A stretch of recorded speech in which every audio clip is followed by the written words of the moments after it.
Story 1. I'll never forget the night I heard about the men on the hillside. I was young then, fresh out of university, working as a reporter for a small paper in Niterói, just across the bay from Rio de Janeiro. Back then, life seemed vibrant and full of possibilities, but that story, it changed how I saw the world forever. It started with a phone call from Paulo, an old friend from the police department.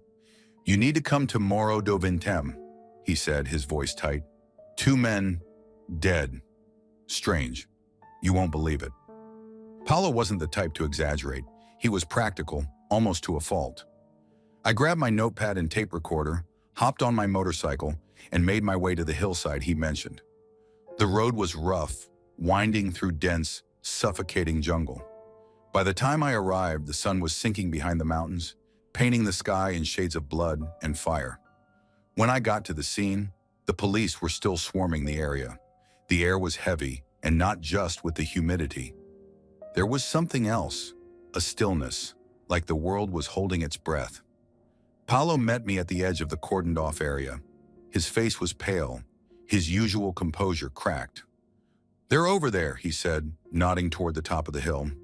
"I've never seen anything like it." I followed him up the slope, my boots slipping on loose rocks and damp grass. And then I saw them, 2 men lying side by side as if they had simply lain down for a nap. Each wore a neatly pressed suit, a heavy waterproof coat, and a bizarre mask made of lead that covered their eyes. Between them was an empty bottle of water and a small worn notebook. I felt a chill crawl up my spine. Something about the scene was too deliberate. "Who are they?" I asked, my voice barely above a whisper. "Manuel Pereira de Cruz and Miguel José Viana," Paulo said. "Both from Campos dos Goitacazes, up north. They came to Rio 3 days ago. Nobody's sure why." I scribbled the names down, though my hands were trembling. "Cause of death?" "Unknown," he replied, shaking his head. "No signs of trauma, no blood, just, dead." I crouched beside the bodies and studying the strange mass. They looked hastily made, crudely cut from thick sheets of lead. Why would anyone wear something like that? "What's with the mass?" I asked. Paulo gestured to the notebook. "Read it." I picked it up carefully, flipping to the last entry. The handwriting was messy, scrawled in Portuguese, 1630B at the specified location, 1830 ingest capsules. After the effect, protect metals, await signal mask. I read it aloud, the words feeling alien in my mouth. "What does it mean?" "That's what we're trying to figure out," Paulo said. Suddenly, one of the other officers shouted from a nearby bush. He'd found something. We rushed over to see. It was a small bag containing receipts from shops in Rio. One for the waterproof coats, another for the bottle of water. Both purchases were made the day they arrived in the city. "It's like they were preparing for something," I muttered. "Or someone," Paulo added grimly. The sun had disappeared completely by then, and the jungle around us came alive with the sounds of insects and distant howls. The air felt heavier, pressing against my chest. "What about the capsules?" I asked. "Any sign of them?" Paulo shook his head. "If they took anything, it's long gone. Autopsy might tell us more, but..." He trailed off, his expression darkening. "But what?" "The bodies have been here for 3 days, he said. "In this heat, decomposition set in fast. Internal tests might not give us much." I stood there staring at the lifeless forms of the 2 men. There was something profoundly unsettling about the whole thing. They had come here on purpose, following a plan. But why? What signal were they waiting for? I spent the next week digging into their lives. Manuel and Miguel were simple men, both electricians by trade. Friends and family described them as hardworking, practical, not the kind to get caught up in anything strange. Yet there were whispers, stories about their fascination with spiritualism, the occult. "They were part of a group," one acquaintance told me, his voice hushed. "They believed in things, signals from beyond, messages from other worlds. Maybe they were trying to make contact." The idea sent a shiver through me. Contact with what? When the autopsy report finally came in, it raised more questions than answers. No signs of physical trauma, no evidence of poison. The cause of death was listed as undetermined. I couldn't let it go. I kept going back to the hillside, retracing their steps, trying to piece together what had happened. Locals started avoiding me, muttering about curses and bad omens. Some claimed to have seen strange lights in the sky the night Manuel and Miguel died. Others spoke of hearing whispers, voices carried on the wind. One night, as I sat in my tiny apartment, poring over my notes, I heard a knock at the door. When I opened it, no one was there. But on the ground lay an envelope. Inside was a single sheet of paper with one word scrawled across it: signal. I didn't sleep that night. To this day, I don't know what really happened on that hillside. Were they part of some bizarre experiment, victims of a cult? Or did they truly believe they were communicating with something beyond our understanding? All I know is this: two men climbed that hill, carrying their masks and their secrets. And whatever they were waiting for, whatever they saw or heard, it followed them into death. But one thing is certain: I'll never set foot on Morro de Vintem again. Story 2, I've spent most of my life on the sea. Born in a small port town in Maine, it was only natural that I'd end up a sailor. I've weathered storms that could tear the skin from your bones. And I've seen the sun rise on horizons so empty, they might as well have been the edge of the world. But nothing prepared me for what happened that winter of 1872. I was working aboard the De Gradia, a sturdy brigantine helmed by Captain David Morehouse. We were en route to Genoa, Italy, hauling a cargo of petroleum. It was just another run, nothing unusual. The days bled into nights as we carved through the Atlantic's frigid waters, our crew keeping their minds sharp with chatter about the ports we'd soon be visiting.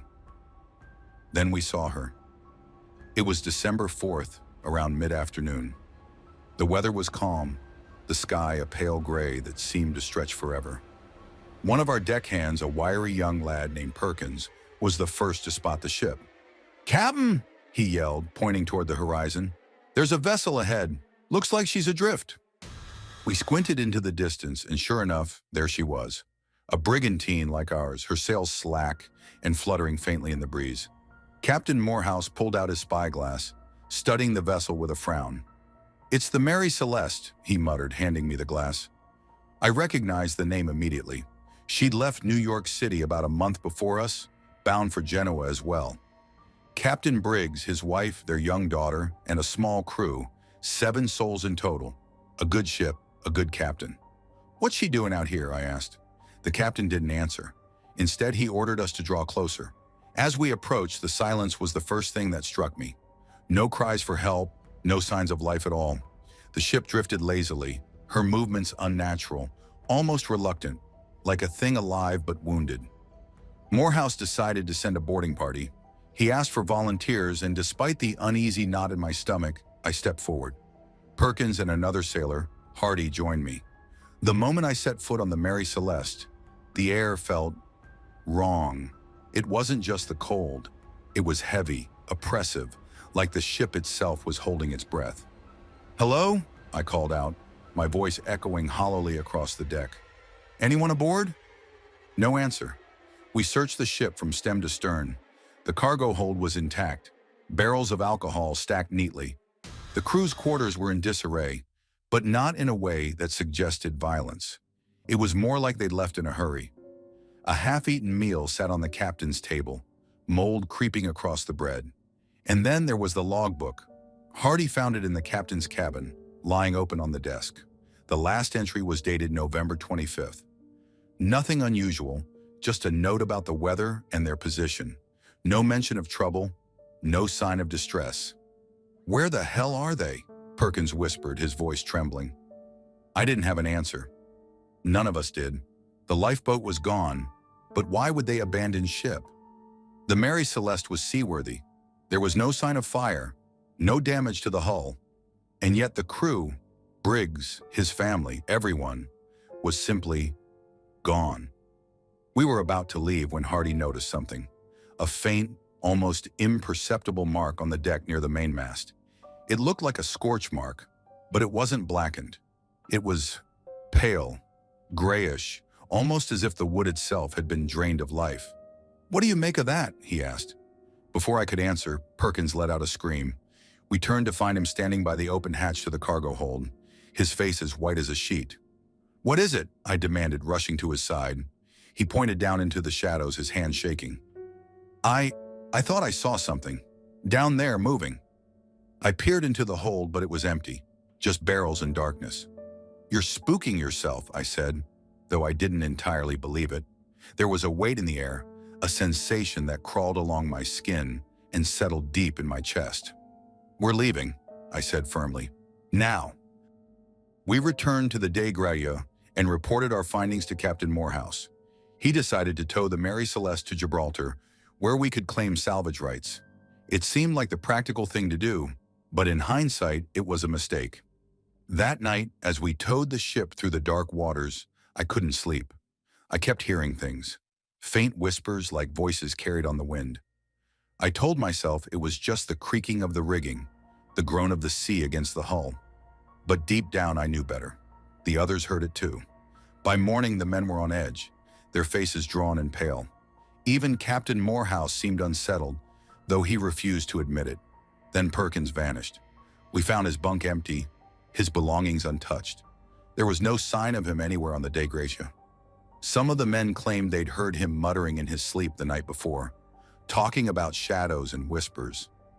Others swore they'd seen him pacing the deck, staring out at the Mary Celeste with a vacant expression. We searched the ship from top to bottom, but he was gone.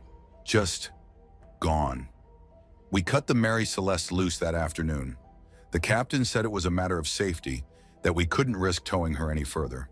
But I think he knew, like we all did, that there was something wrong with that ship, something evil. We watched as she drifted away, her sails catching the faint breeze. For a moment, I thought I saw something on her deck, a figure standing motionless near the mainmast. But when I blinked, it was gone. We made it to Gibraltar without further incident, though none of us ever spoke about what happened. Not openly, anyway. The Mary Celeste was eventually salvaged and sold, but I heard she brought nothing but misfortune to every man who sailed her. As for me, I left the sea not long after. I couldn't shake the feeling that something had followed us back from that cursed ship. Story 3. I don't talk about this much. It's not the kind of story you tell at a dinner table. Even now, decades later, I hesitate to put it into words, but some things refuse to stay buried. I grew up in Woolpit, a sleepy village in Suffolk, England. Quiet, idyllic, the kind of place you might visit on a Sunday drive and forget the moment you leave. But what happened there when I was a boy is something I'll carry to my grave. It was late autumn, the time of year when the fields are bare and the nights draw in early. I was 14, restless and curious, always sneaking off to explore the woods or poke around in abandoned barns. My parents didn't worry much about me. Woolpit was safe, they said. Nothing ever happened there. How wrong they were. That day, I'd gone out with my dog, Rufus, to the fields near the wolf pits, the village's namesake. The pits were ancient and overgrown, remnants of a time when people feared wolves prowling the countryside. Most of the older folks warned us kids to stay away, saying the pits were dangerous, but I wasn't one to listen. The air had a strange heaviness that evening. The sky was overcast but not quite stormy, and everything felt off. Even Rufus, usually bounding ahead, stuck close to my side, ears twitching at every rustle of the wind. I remember standing at the edge of one of the pits, staring into its shadowy depths, when Rufus started growling, a low, menacing sound, the kind I'd never heard from him before. "Rufus, what is it, boy?"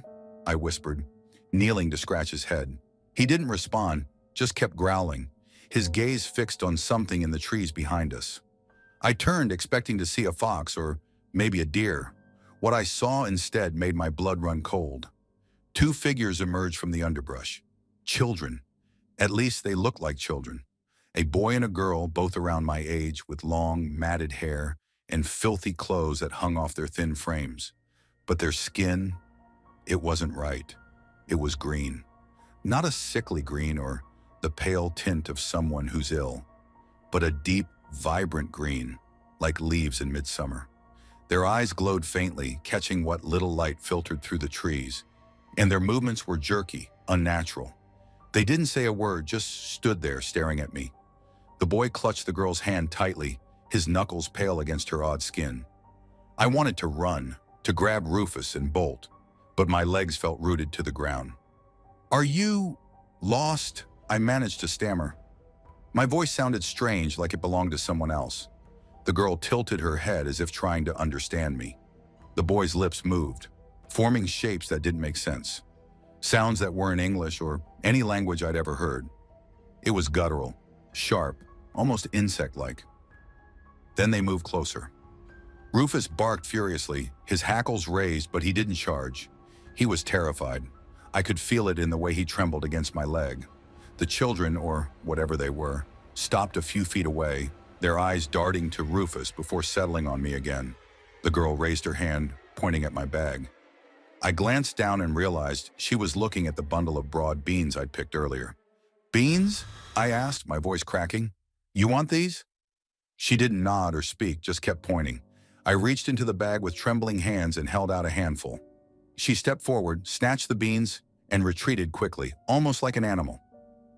The boy watched her eat, his expression a mix of hunger and fear. I offered him some too, but he just shook his head and pressed closer to his sister. By now my fear had given way to something stranger. Curiosity maybe, or disbelief. "Where are you from?" I asked. "Are you lost?" The girl looked up, her mouth full of beans. Her glowing eyes bored into mine, and for a moment I thought she was going to speak. But before she could, the boy grabbed her arm and hissed something in that awful, chittering language. She froze, her gaze snapping to the woods behind me.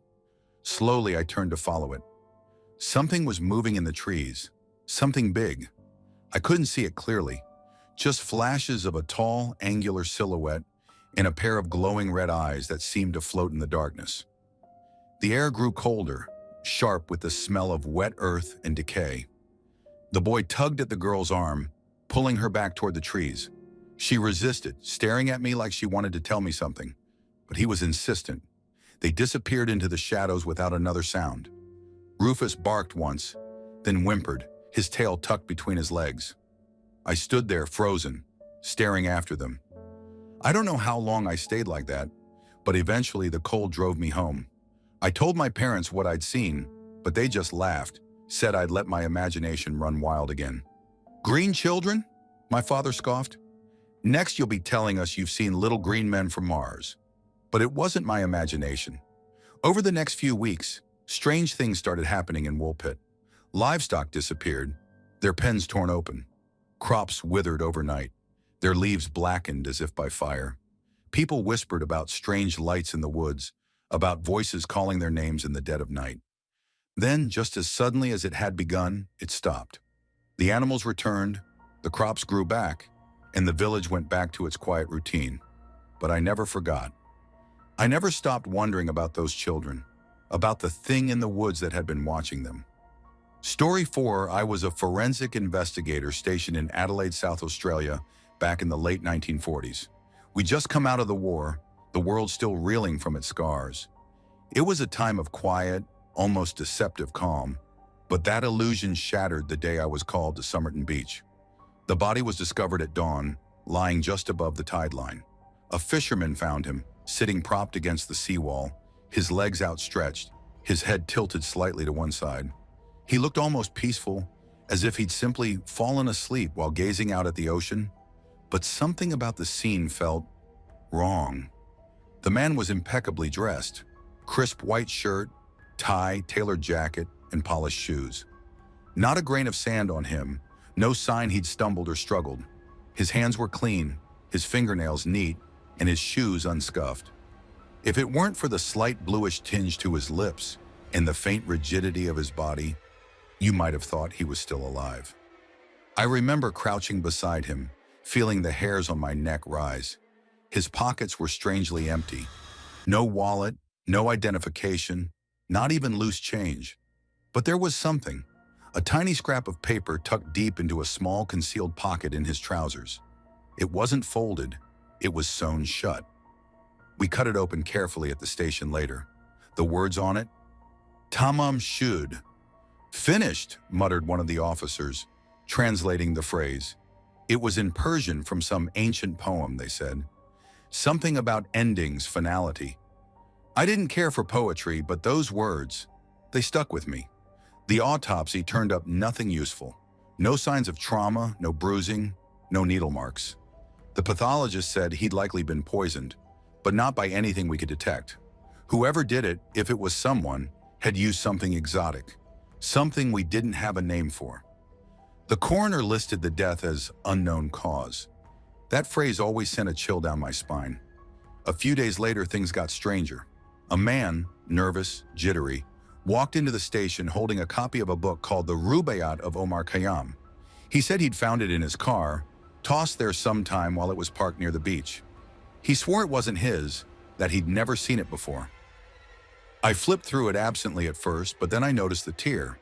The last page had been ripped out, and the jagged edge matched perfectly with the scrap of paper we'd found in the dead man's trousers. And then there was the back cover. Someone had scrawled what looked like random letters in faint pencil.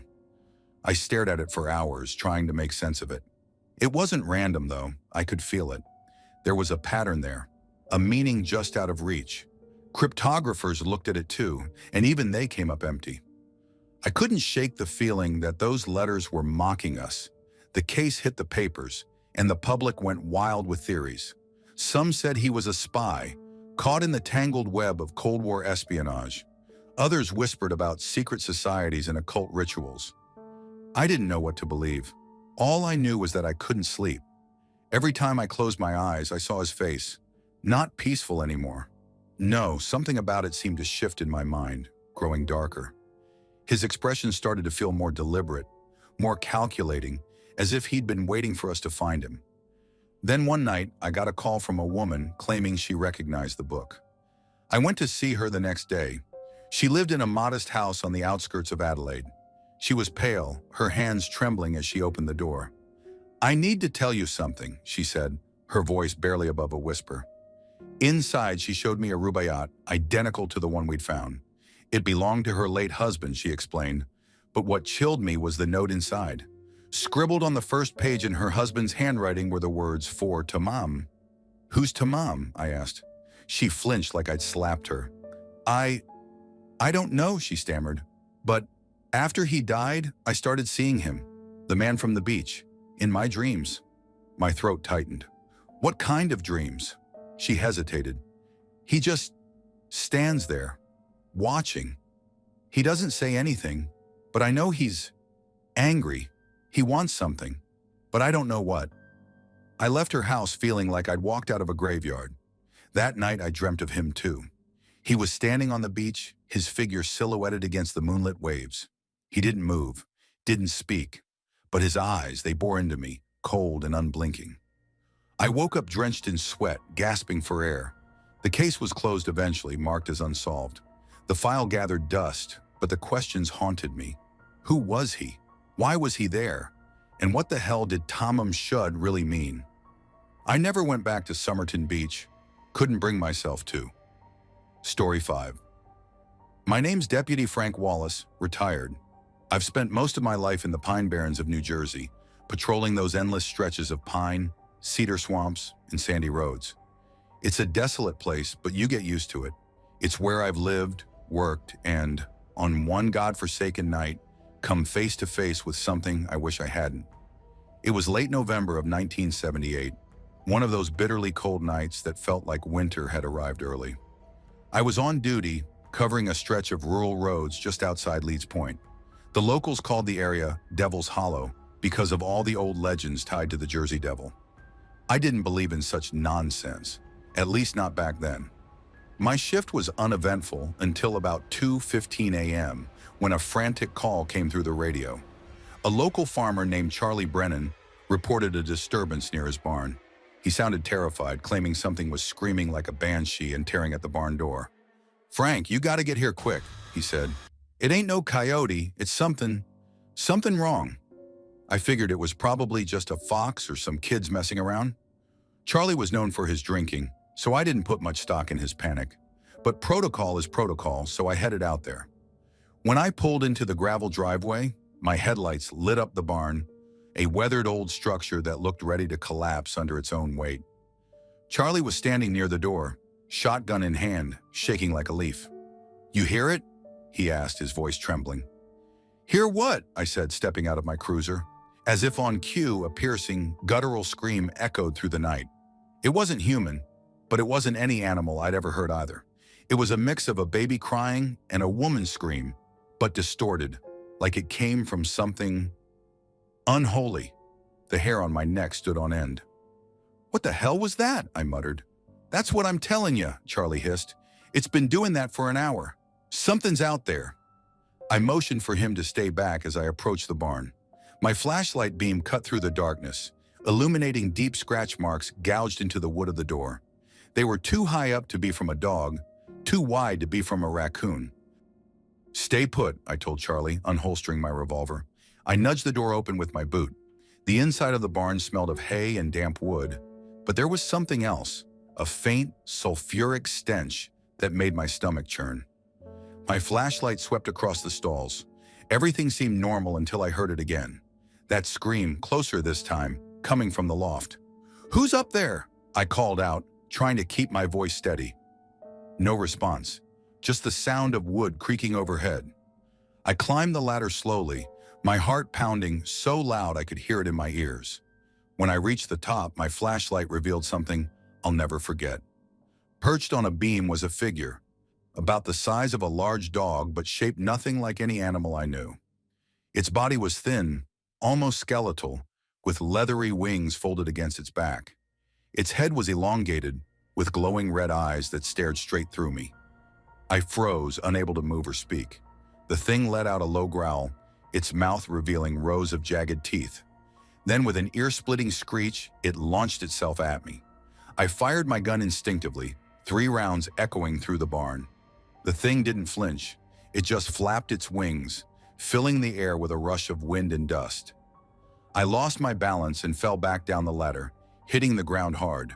Charlie was yelling something, but his voice was drowned out by the sound of that thing bursting through the barn's roof.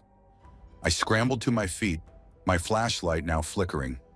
Outside, I caught a glimpse of it against the moonlight, a dark silhouette with wings outstretched, disappearing into the trees.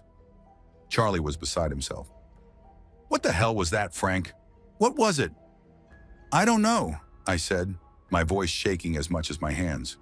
We stood there in stunned silence, listening as the screams faded into the distance. I should have called it in, reported what happened, but what would I even say? That we saw the Jersey Devil, that I shot at it and it didn't even bleed? In the end, I filed it as a wild animal disturbance and left out the details. Charlie never talked about it again, and neither did I. But every so often I'd hear whispers, stories of something haunting the Pine Barrens, something that couldn't be explained. And if you ever find yourself out in the Pine Barrens after dark and you hear a scream that doesn't sound quite right, don't go looking for it. Some things are better left in the shadows. Story 6. My name is Captain James Willard. I served in the United States Air Force, stationed at RAF Woodbridge in Suffolk, England, back in December 1980. I've never shared this story publicly before. It's haunted me for over 4 decades. Some nights I still wake up drenched in sweat, my heart pounding, because I can hear it again. That sound. It was December 26th, just after Christmas, and the base was quiet. Too quiet for a place that was supposed to house some of the most advanced defense systems in the world. Most personnel were taking advantage of the holiday lull. I was on duty that night, overseeing perimeter security. Around 2 a.m., I received a call from the guard post nearest Rendlesham Forest. Sergeant Brooks was on the line, his voice trembling. "Sir, you need to come down here," he stammered. "Something's in the woods." "What kind of something?" I asked, already irritated.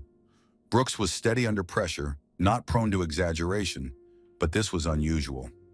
"Lights, sir, bright ones, moving low through the trees." I grabbed my jacket and flashlight, signaling for 2 other men, Airman Harris and Staff Sergeant Taylor, to join me. We headed out in a jeep, driving along the base perimeter until we reached the forest edge. The air was cold and biting, and the trees stood like dark sentinels against the moonlit sky. Brooks was waiting, pale as a ghost. He pointed toward the woods. "It's still out there, sir. You'll see it."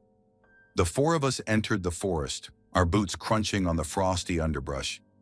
The deeper we went, the more uneasy I felt. There was a hum, low, almost imperceptible at first, but it grew louder as we moved forward. "Do you hear that?" Harris whispered. Yeah, I replied, trying to keep my voice steady. Then we saw them. The lights. They weren't just bright, as Brooks had described. They were blinding. 3 orbs, each about the size of a basketball, hovered a few feet above the ground. They pulsed in colors I can only describe as unnatural. Vivid reds and greens that seemed to burn into your retinas, yet cast no discernible shadows. Jesus Christ, Taylor muttered. Stay calm, I ordered, though my own heart was hammering in my chest. As we approached, the hum intensified, becoming a bone-deep vibration. My flashlight flickered and died, followed by Harris's and Taylor's. Only the lights remained, bathing the area in their eerie glow. Captain, Brooks whispered, his voice barely audible. What is that? I don't know, I admitted. Then, as if sensing our presence, the orbs shifted. They moved. No, darted, with a speed that defied physics, circling us in a tight formation. I could feel static electricity on my skin, and the hair on my arms stood on end. Back up, I shouted, but it was too late. A deafening crack split the air, and a flash of white light enveloped us. For a moment, I thought I was dead. When my vision cleared, the orbs were gone, but something else had taken their place. In the clearing ahead stood a figure. It was humanoid, but wrong. Its limbs were too long, its skin a shimmering metallic gray. Where its face should have been was a featureless void, like a black hole sucking in all light. Nobody spoke. Nobody moved. Then it made a sound, a deep, guttural clicking that vibrated through my skull. It wasn't just a noise. It was inside me, probing, searching. Harris broke first. I can't do this, he screamed, turning to run. But before he could take 2 steps, the figure raised one elongated hand. Harris froze mid-stride, his body contorting unnaturally. His eyes rolled back, and he let out a choking gasp before collapsing to the ground. Stay together, I shouted, though my own legs felt like jelly. The figure turned its head, or what I assumed was its head, toward us. The clicking grew louder, more insistent. My flashlight, which had been dead moments ago, flickered back to life. The beam illuminated something on the ground near the figure's feet. Strange symbols, burned into the earth, glowing faintly. What the hell is that? Taylor whispered, his voice trembling. I don't know, I repeated, but my mind was racing. Were we dealing with some kind of advanced weapon? A foreign experiment? The figure began to move toward us, slow and deliberate. Panic took over. I grabbed Harris by the arm, dragging him as we stumbled backward. Brooks and Taylor followed, their breasts ragged and shallow. The hum returned, louder than ever, drowning out every thought. My vision blurred, and for a second I thought I saw something else. A massive shape in the sky above the trees, darker than the night itself, blotting out the stars. And then, nothing. I woke up hours later, lying on the forest floor. Harris, Brooks, and Taylor were there too, unconscious but alive. My watch was frozen at 2:17 a.m. When we stumbled back to the base, we were met with blank stares and thinly veiled hostility. What happened out there? My commanding officer demanded. I told him the truth, or at least as much of it as I could, without sounding insane. He didn't believe me, or maybe he did, and he just didn't want to admit it. We were ordered to remain silent, and within days an official report dismissed the incident as a misidentified lighthouse beam in overactive imaginations. But I know what I saw. We all know. Harris was discharged a few months later, citing medical reasons. Brooks transferred to another base and stopped responding to my calls. Taylor took his own life 2 years later. As for me, I left the Air Force shortly after. I moved back to the States, far from any forest, but it doesn't matter. The hum, it's still there, lurking at the edge of my hearing, waiting. Whatever we encountered that night in Rendlesham Forest, it wasn't human, and it wasn't finished. Story 7, I grew up in JS, a small, unassuming town nestled deep in the woods of rural Mississippi. Nothing much ever happened there, and for most of my teenage years, I was perfectly content with that. JS was the kind of place where you knew everyone's name and business, whether you wanted to or not. But there's one thing that happened during my senior year of high school that I still can't explain. It's haunted me ever since. It all started on a muggy April afternoon in 2010, I remember it vividly because it was lawn mowing day, and mowing in that thick Mississippi heat felt like punishment. I was halfway through the backyard when I heard the doorbell chime from the front porch. A muffled conversation followed, and a few minutes later, my mom called out to me. "Come inside for a second," she shouted, her voice unusually cheery. I reluctantly cut the mower and trudged inside, wiping sweat from my face with my forearm. Standing by the kitchen counter was a young girl, maybe 10 or 11, clutching a cardboard box of chocolate bars. Her blonde hair was tied into pigtails and she wore a plain white dress that looked slightly out of place, almost vintage. She smiled up at me, a wide, toothy grin that felt too forced, too polished for a kid her age. "She's selling chocolate for a school fundraiser," Mom said, already digging into her purse. "I figured we could all use a treat." I nodded, not thinking much of it. The girl never spoke, just kept staring at me with that unnervingly wide smile. Something about her presence made me uneasy, but I shrugged it off as just being tired from the yard work. Mom bought 4 bars, one for each of us, and handed them out. I took mine, thanked the girl, and went back outside. I didn't plan to eat it right away. I wanted to save it as a reward for finishing the lawn. So I stuck it in the fridge, right in the middle shelf where I could easily find it later. The girl left soon after, and the rest of the day was uneventful. Just the hum of the mower and the sticky heat clinging to my skin. By the time I was done, the sun was beginning to dip below the tree line. My shirt clung to me, soaked with sweat, and all I could think about was that chocolate bar waiting for me. I stepped into the kitchen, the cool air from the AC hitting me like a blessing. I opened the fridge, reaching for the middle shelf, but it wasn't there. My chocolate bar was gone. At first, I thought maybe it had shifted or fallen, so I started moving things around. Tupperware, soda cans, leftovers. I cleared the entire shelf. Still nothing. That's when I noticed my sister leaning against the doorway, smirking at me. "Looking for something?" she asked. "Did you take my chocolate bar?" I asked, trying to keep my tone light, though irritation was creeping in. She shrugged. "Nope, I didn't touch it." Her smirk didn't fade, though, and I didn't believe her. I stormed into the living room where my parents were watching TV. "Did either of you take my chocolate bar?" I asked, my voice a little sharper now. They both looked at me, genuinely confused. "Why would we take it?" Dad asked. "We've got our own." Mom nodded in agreement, holding up the wrapper from hers. "I just finished mine. Check the fridge again. Maybe you missed it." I went back to the kitchen and tore the fridge apart, but it wasn't there. I even checked the trash, thinking maybe someone had eaten it and tossed the wrapper, but there was nothing. No sign it had ever been there. The mood in the house shifted after that.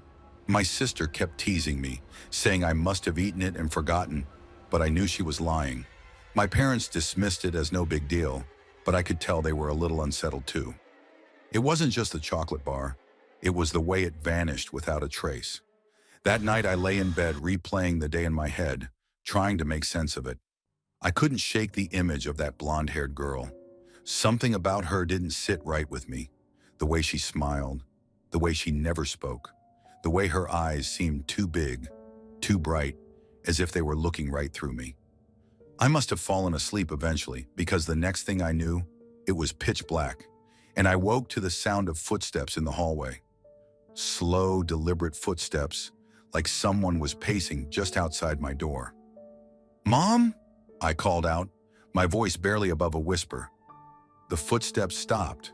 The silence that followed was so heavy, I could hear my own heartbeat. I sat up, straining to listen, but there was nothing. Just the faint hum of the fridge from the kitchen. I got up and opened my door, peering into the dark hallway. It was empty. I checked my sister's room. She was sound asleep. My parents' door was shut, and I could hear Dad's soft snores from inside. I felt a chill run down my spine as I stood there, alone in the dark. The next morning, I brought up the footsteps at breakfast, but everyone shrugged it off. My sister said I was probably dreaming, and my parents didn't seem concerned. But I knew what I heard. After that day, things in the house felt off. Little things started disappearing. A set of keys, a hairbrush, even a sock from the laundry. Nothing major, just enough to make us uneasy. My sister swore she saw someone standing at the edge of the yard one evening, but when Dad went to check, no one was there. Then about a week later, the girl came back. It was dusk, and I was sitting in the living room when I heard the doorbell. Mom answered it, and I froze when I saw her standing there. The same blonde-haired girl in the same white dress, holding the same box of chocolate bars. But something was different this time. Her smile was gone, replaced by a blank expression. Her eyes looked darker, emptier.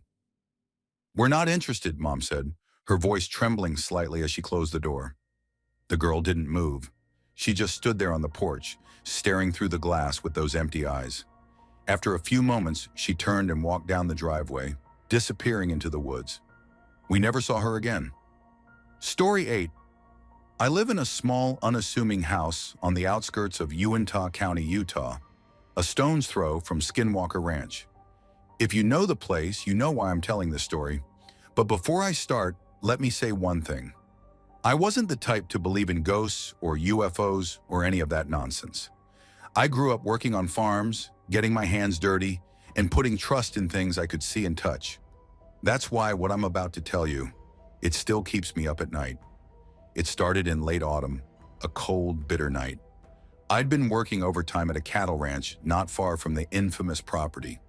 The new owner, some billionaire, had his scientists poking around like ants at a picnic.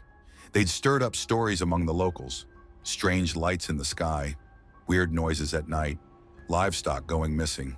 You know, the usual tales you'd roll your eyes at. But I'd kept my head down, ignoring the chatter, until I couldn't. That night, I was heading home after checking on a calving heifer. My truck's headlights carved through the pitch darkness, the gravel crunching under the tires. The moon was hiding behind a thick blanket of clouds. It was quiet, too quiet. No coyotes, no owls, no rustle of wind in the sagebrush. Just my engine and the rhythmic beat of my own heartbeat. About a mile from the ranch's perimeter, I spotted something. At first, I thought it was a reflection, a faint, bluish light shimmering in the distance. It hovered just above the tree line, pulsing like it had a heartbeat of its own. I slowed the truck, squinting through the windshield. "What the hell is that?" I muttered to myself. I pulled over and cut the engine. The silence hit me like a wall. That light, whatever it was, didn't move, didn't fade. It just hung there, almost hypnotic. Against my better judgment, I grabbed my flashlight, stepped out of the truck, and started walking toward it. The air felt heavy, like the atmosphere thickened with every step I took. My boots crunched on the gravel, and each sound felt unnaturally loud. I kept the flashlight low, sweeping the ground to avoid tripping over a stray rock or root. When I got closer, I noticed something odd. The light wasn't coming from above the trees. It was coming from the ground, like it was seeping out of the earth itself. The beam of my flashlight landed on something that stopped me cold. A cow, or what was left of one. Its body was splayed open, the edges of the wounds unnaturally clean, like they'd been made with a scalpel. No blood, no flies, no smell of death. Just a cold, clinical scene, as if the poor thing had been dissected and dropped there. I should have turned around. I should have run, but I didn't. "Is someone out here?" I called out, my voice trembling. No answer, just the hum of that blue light. It seemed brighter now, almost blinding. And then I heard it, a sound I'll never forget. A low, guttural growl, so deep it rattled in my chest. It didn't sound like any animal I'd ever heard. It was unnatural, wrong. "Who's there?" I shouted, my flashlight shaking in my grip. The growl turned into a screech, a piercing, metallic wail that made my ears ring. I swung the flashlight wildly, trying to pinpoint the source. That's when I saw it. At first, I thought it was a man crouched low to the ground, but as the beam landed on it, my stomach churned. Its limbs were too long, its movements too jerky, like a puppet being yanked by invisible strings. Its skin was pale, almost translucent, and its eyes, God, its eyes. They glowed like twin orbs of molten gold, unblinking and fixed on me. I stumbled back, my boots slipping on the loose gravel. "Stay back," I yelled, though my voice cracked with fear. It cocked its head like it was studying me. Then, with a speed that defied logic, it darted toward the cow's remains. In a flash, it was gone, vanishing into the blue light. I don't remember running back to my truck. I don't remember starting the engine. All I know is, One moment I was standing there, paralyzed with terror, and the next I was speeding down the road, my hands gripping the wheel so tightly they ached.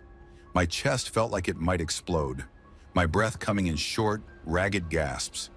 When I got home, I locked every door and window, turned off all the lights, and sat in the dark with a shotgun across my lap. I didn't sleep that night, or the night after. Story 9. I don't like talking about it, but I can't keep this to myself anymore. My name is Jonah Callahan, and I live in a quiet town in northeastern Oregon, not too far from Ritter. People here keep to themselves mostly, but when something happens, the whole town pulls together. That's what we did in April of 1952, and it's haunted me every day since.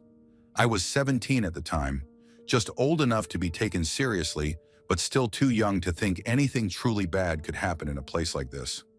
My uncle, Sam Callahan, was the county sheriff, and he was the one who got the call about the missing boy, Keith Parkins. Keith was barely 2 years old, still learning to string words together. His family lived on a ranch near Umatilla National Forest. They were used to wide open spaces and rough terrain, but that afternoon, everything changed. The boy had been playing in the yard, and when his mother looked up, he was gone, just like that. At first, they thought he'd wandered off to the barn, or maybe to the creek nearby. But when they couldn't find him, they called the sheriff. Uncle Sam grabbed me from home. He needed all the help he could get. By the time we got to the ranch, the sun was dipping low, casting long shadows over the hills. There were already a couple of neighbors there, along with Keith's parents. His mom was pale, trembling, her eyes darting toward the tree line as if she expected him to come running out at any moment. We split into groups. Uncle Sam put me with one of the neighbors, a grizzled rancher named Tom. We were assigned to search the creek bed in the fence line near the forest. "Stay sharp, Jonah," Uncle Sam told me, his voice low. "Little kids don't get far, but in this terrain," he trailed off, shaking his head. Tom and I headed out, flashlights slicing through the encroaching darkness. The woods were quiet, too quiet. No bird song, no rustle of leaves in the wind. Just the crunch of our boots and the distant sound of the other searchers calling Keith's name. Hours passed and the temperature plummeted. It felt like the woods were swallowing us whole. I remember thinking that Keith must have been so cold, so scared. If he'd fallen into the creek, I shook the thought away. We had to find him. Around midnight, one of the search dogs picked up a scent. It led us deeper into the forest, over a ridge and through a gully. The terrain was brutal, steep inclines, jagged rocks, and dense underbrush that clawed at our legs. I couldn't imagine a toddler navigating it, but the dog was insistent. Then the trail went cold. The dog stopped at the edge of a fast-moving river, whining and pacing back and forth. Tom cursed under his breath. "What now?" I asked, my voice trembling. "We keep going," Tom said, but there was doubt in his eyes. We radioed the others, and they joined us on the other side of the river. By then, it was nearly dawn. The forest seemed to stretch endlessly in every direction, and I started to feel like we'd never find him. And then we did. It was a hunter who spotted him, a man named Frank who'd joined the search late. He let out a shout that echoed through the trees, and we all came running. Keith was lying in a frozen creek bed, his small body limp and pale. His clothes were soaked, and his lips were blue. He wasn't moving. I dropped to my knees beside him, my heart pounding. "Is he?" I couldn't finish the sentence. Uncle Sam checked for a pulse and nodded. "He's alive. Barely." We wrapped him in blankets and rushed him back to the ranch, where a doctor was waiting. It wasn't until later, after Keith had been stabilized, that the real question started. The spot where we found him was 12 miles from his home. 12 miles. For a 2-year-old to cover that distance in less than 19 hours was impossible, especially given the terrain. He would have had to climb 2 mountain ridges, cross several fences, and navigate rivers and creeks. How could he have done it? I asked Uncle Sam later. We were sitting on the porch of the ranch, the sun rising over the hills. I was shaking, though I wasn't cold. "I don't know, Jonah," he said quietly. "I just don't know." The strangest part was that Keith had no memory of what happened. When he finally woke up, he couldn't tell us how he'd gotten so far or why he'd wandered off in the first place. But there were marks on him, scratches and bruises that didn't make sense. They weren't consistent with the terrain, and they weren't from animals. It was like someone, or something, had carried him. For years, I tried to convince myself there was a logical explanation. Maybe he'd been sleepwalking. Maybe adrenaline had driven him farther than we thought possible. But deep down, I knew better. I don't go into those woods anymore. None of us do. People around here don't talk about it, but we all know there's something out there.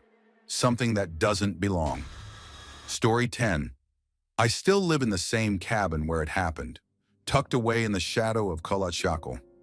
Locals call it the Mountain of the Dead. It's just me now. The village nearby fell silent years ago. There was no logical reason for me to stay, but logic stopped mattering after that night. It was February 2nd, 1959, a date carved into my mind as deep as a gravestone etching. Back then, I worked as a guide for mountain expeditions. Not that anyone really needed a guide. The hikers who came through were seasoned, prepared for the unforgiving cold. I prided myself on knowing every ridge, every valley, and I knew better than anyone how the mountain could swallow you whole without a trace. That winter, a group from Sverdlovsk came through, a young bunch, full of fire. Their leader, Igor Dyatlov, couldn't have been older than 23. I remember him well, sharp-eyed, confident. He reminded me of myself in my youth, before the mountain taught me to fear it. They were heading to Kolachakal. When I warned them about the storms that brewed on its slopes, Igor smiled and said, "We've faced worse." They left the next morning, laughing as their skis carved trails through fresh powder. I watched until the forest swallowed them up. It was the last time I saw them alive. A week passed, then two. The rescue teams came, dragging sleds loaded with supplies. By the time they found the campsite, the snow had buried most of it. They brought me along to interpret the land, thinking my experience might help make sense of it all. It didn't. The scene was chaotic. The tent, shredded from the inside out, flapped weakly in the wind. Their belongings, boots, jackets, food, were scattered, untouched. It didn't make sense. No one would leave their gear behind, not in that cold. I couldn't explain the tracks either. Barefoot prints leading away from the camp in every direction, as if they'd fled in a blind panic. We followed the tracks downhill, where we found the first two bodies. They lay beneath a cedar tree, stripped to their underwear. Their hands were raw, bloody, like they'd tried to claw their way up the bark. Above them, the branches were scorched black. I couldn't fathom how. The others turned up one by one, each discovery more horrifying than the last. 4 of them were huddled in a ravine, buried under a layer of snow. Their injuries, I'll never forget. Broken ribs, crushed skulls. One girl, Lyudmila, was missing her tongue. Her eyes were gone too, sockets gaping up at the gray sky. Yet there were no outward signs of a struggle. No animal tracks, no signs of an avalanche, just those impossible wounds. That night we made camp near the site. We were too exhausted to leave, and honestly, the thought of descending the mountain in the dark was worse than staying. But I didn't sleep. None of us did. The wind carried strange sounds, whispers, almost human. At one point, a scream cut through the night, high-pitched and unnatural. We shone our flashlights into the darkness, but saw nothing. "Just the wind," one of the searchers muttered, but his voice shook. Around midnight, I left the tent to relieve myself. The air was so cold it burned my lungs. I tried not to look at the tree line, but my eyes kept darting toward it. That's when I saw it. A figure. It stood at the edge of the forest, pale against the shadows. At first I thought it was a man, but then it moved. Too fast, too fluid, like it wasn't bound by flesh and bone. My flashlight flickered, and in that brief strobe of light, I saw its face, or rather the absence of one. Just smooth, blank skin stretched over a skull. I stumbled back into the tent, choking on my own breath. The others looked at me like I'd gone mad, but I could see it in their eyes. They'd felt it too. By morning, the figure was gone, leaving only the suffocating silence of the mountain. The official report blamed an unknown compelling force. They sealed the files, closed the region for years.